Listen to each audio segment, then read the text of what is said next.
Hi, my name is Niall, and today I would like to teach you how to create your very own custom control rig.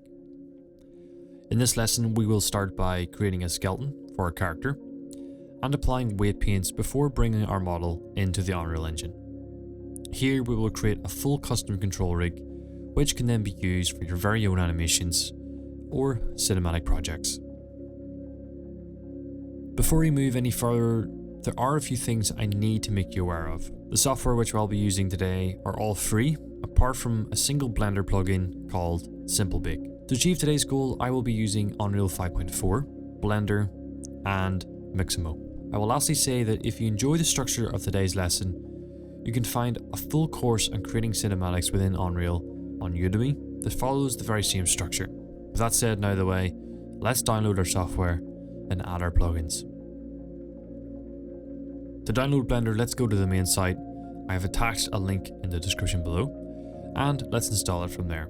As you are most likely an Unreal 5 user, I will assume you have it downloaded, so we shall not waste any time. For this lesson, I will use a Master Chief model from Sketchfab. Of course, you can use any character you like. These skills will all be transferable. With our model downloaded, import the static mesh into Blender. And from here, it's good practice to ensure all of the materials and objects are labeled correctly. This will save you a great deal of time within Unreal 5. There are two options for this step. Option 1 is to manually assign a skeleton to your model using the built-in tools within Blender.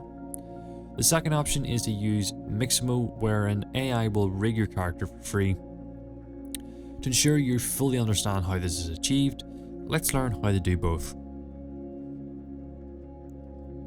Inside Blender, let's press Shift A and open the Armature tab and select Basic Human Meta Rig. You will need to adjust at scale. To do this, press S and adjust as needed. To view your rig in front of your model, for use of ease, select your rig, select the object panel in the editor, extend the viewport display panel and select in front. Before moving forward, let's apply our scale parameters by clicking Ctrl A and selecting scale. From here, enter edit mode and manually adjust the bones for your model. A quick tip to save yourself from doing extra work is to enable the X-ray parameter at the top right of your screen. It kind of looks like a little butterfly. To connect your mesh to the skeleton after you've lined up all of your bones, select your object within object mode, then select the skeleton. While holding Shift, press Ctrl P and select with automatic weights. The static mesh will now be connected to the skeleton. However, as this is a suit of armor, there may be some stretching on areas that we do not want. For example, the shoulder pads and helmet are stretching whenever we move the limbs. To fix this, unparent the shoulder pads and helmet from the skeleton by clicking Alt P and unparent. Next, select the objects with your skeleton, enter pose mode, select the closest bone and parent to that bone. The object will now follow that bone with no stretching. If stretching is still occurring in undesirable areas, you may have to weight paint individual bones. Simply select the skeleton mesh, then the skeleton, enter weight paint mode, select the radical tool and adjust the temperature of each individual bone. I find the radical tool works a lot better compared to the brush, simply because you can kind of hit every vertex at once. Experiment with different temperatures and different bones to see which works best. Option 2 is a lot simpler, as we will just be using Mixamo to rig the static mesh, and while the previous method takes more time and effort, it's good to know how to fix things when things go wrong. Mixamo is a straightforward process where you simply upload your FBX file and let the software rig the character itself. Once downloaded, it's good practice to import that rig into Blender to be cleaned and weight painted just like before. When complete, select your skeleton and your mesh to be exported as a single FBX file. This is Unreal's solution to animating characters directly in Engine and within the sequencer. It allows you to create custom controls for your character, where you can then animate them within the sequencer itself. Simply right-click on your imported model and select Create Control Rig. This will create a control rig asset in the same directory based on your model. Before we continue, let's get an understanding of the two main controls that we will be working with. Controls are the main elements used for your control rig interaction.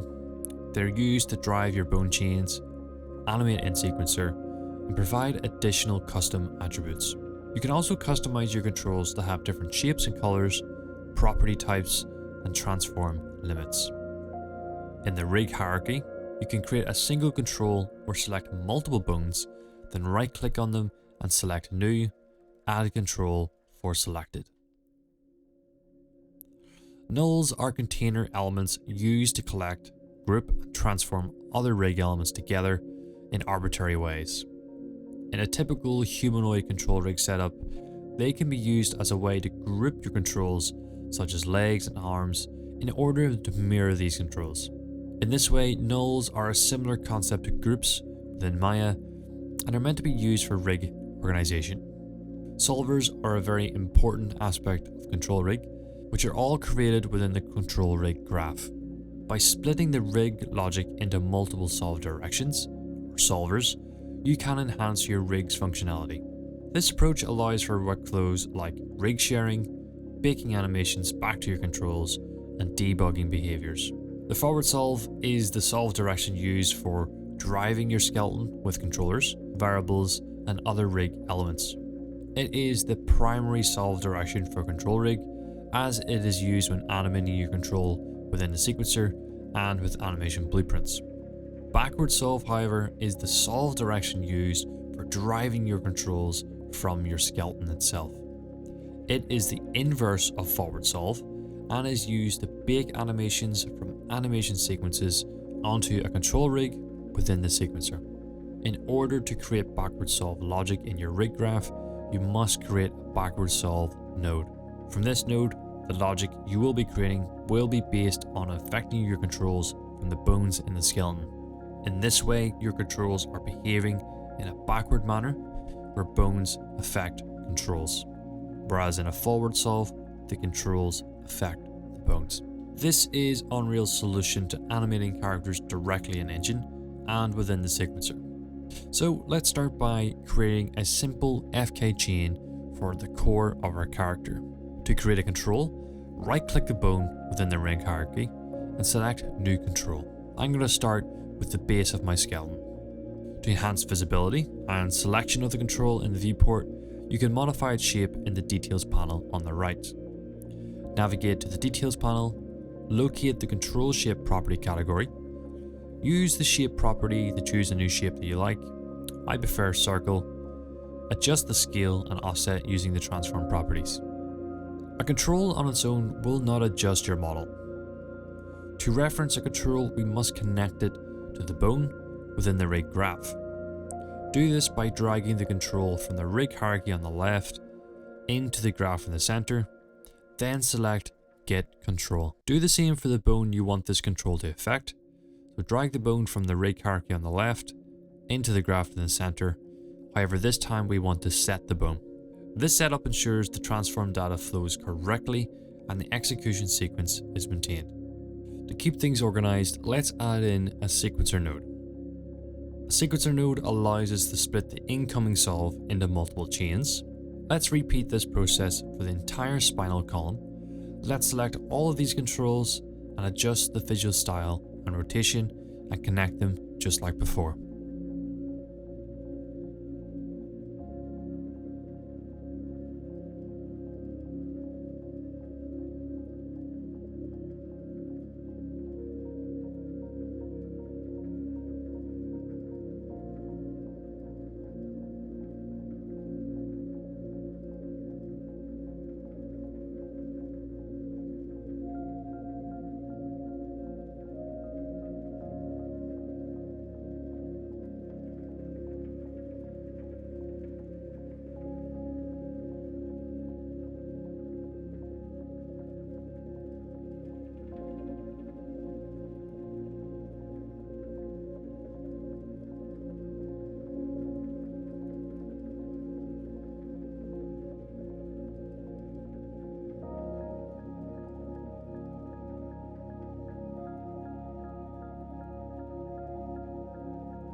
can now manipulate the control in the viewport and see the control driving the bone.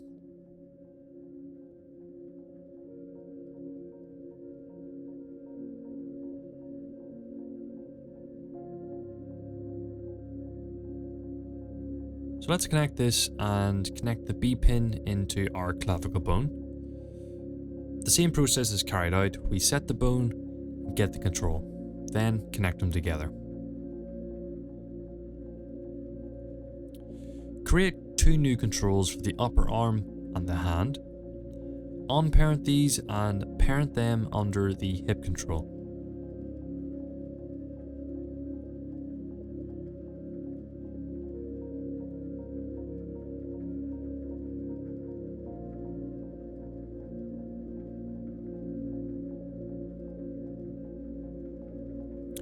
Let's move the elbow control back.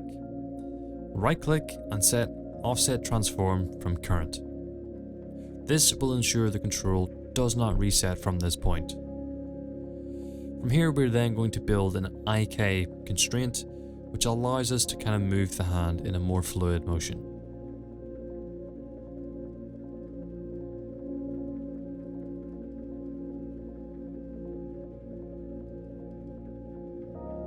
So for the arms we're going to use a new node called basic IK.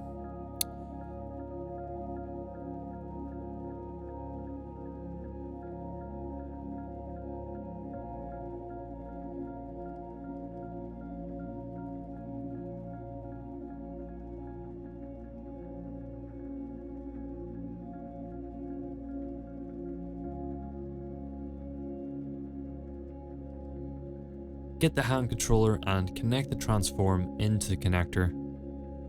Get the elbow control and connect the translation data of the pole vector of the basic IK node and change the pole vector kind to translation.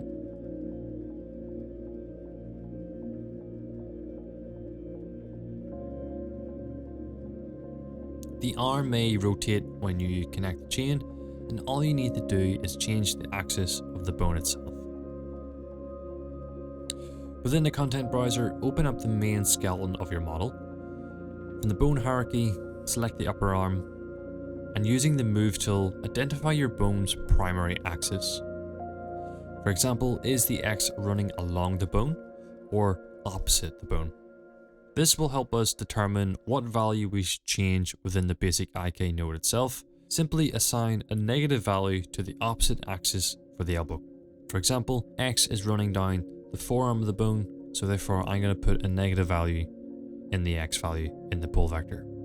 To save time, let's select our hand controls, right click, mirror, and change the naming convention from left to right. This will automatically change the names of the mirror controls and create new controls for the right arm. Now let's duplicate the basic IK node and repeat the same process for the right hand.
For the legs, it will be the exact same process.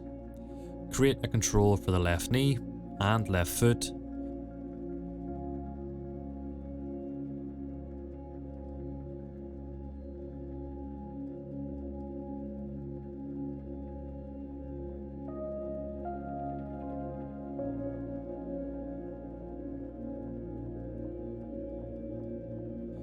Reposition the knee right click and select Offset Transform.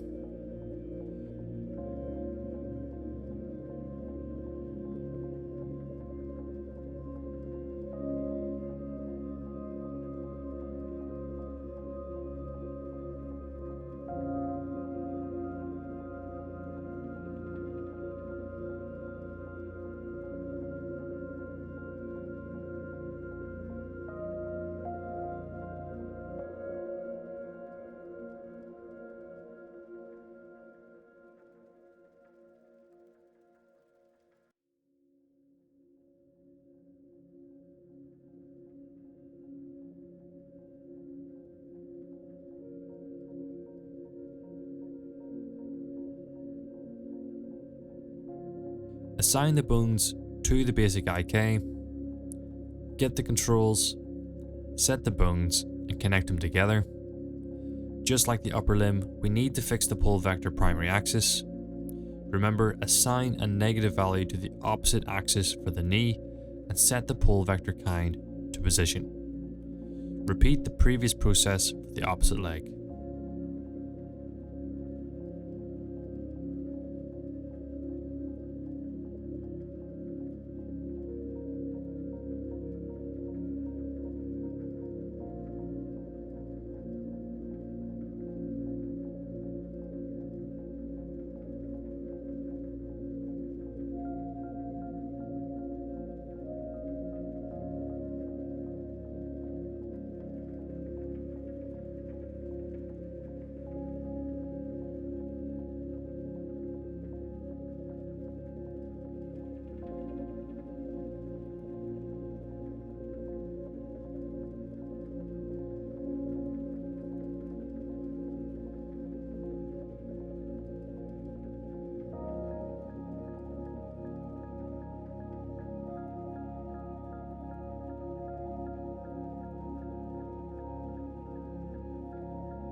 Let's group our nodes by selecting all and pressing C to group them together and keep our node graph nice and tidy. With the forward solve complete, let's add a backward solve, which will then allow us to bake our control rig onto our animations. Previously, we have been getting our controls from the hierarchy. However, for this process, we want to set the control as we are now baking onto an already existing rig.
To limit slight offsets, we're going to use a new node called project to new parent.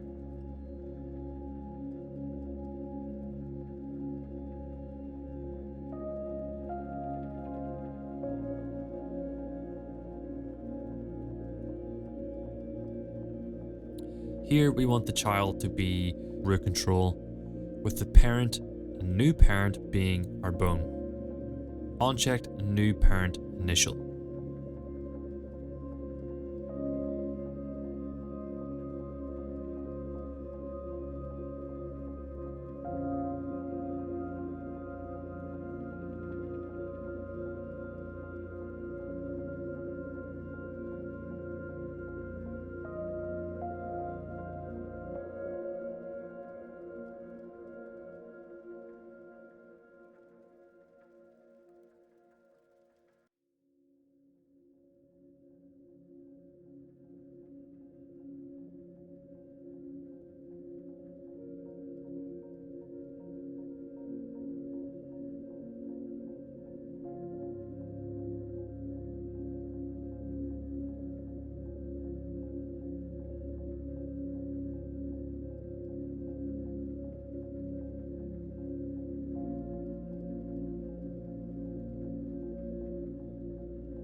With the control selected, you can place keyframes within your sequencer by pressing S. A keyframe should be placed at the playhead within the sequencer, and if you hold B, click and scroll within the viewport, you can manipulate the play bar.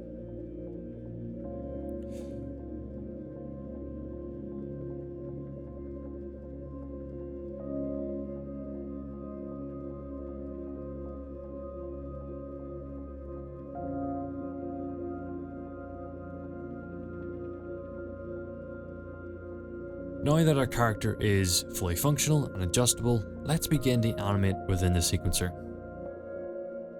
Drag the control asset from the content browser into the level viewport. A new sequencer will open and Unreal will switch to the animation tab. Within the sequencer, you can now expand the control rig and adjust its controls like so.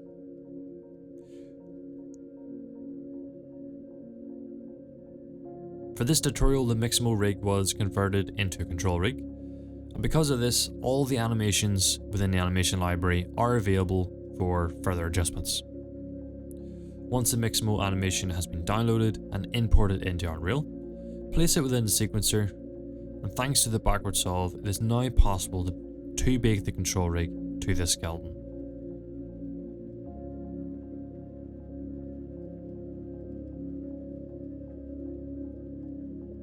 To further manipulate the animation, create an additive layer within the sequencer itself, and from here you can fix and adjust keyframes for your project. From here on, you can simply import animations from Mixamo, blend them together, and enhance them as needed.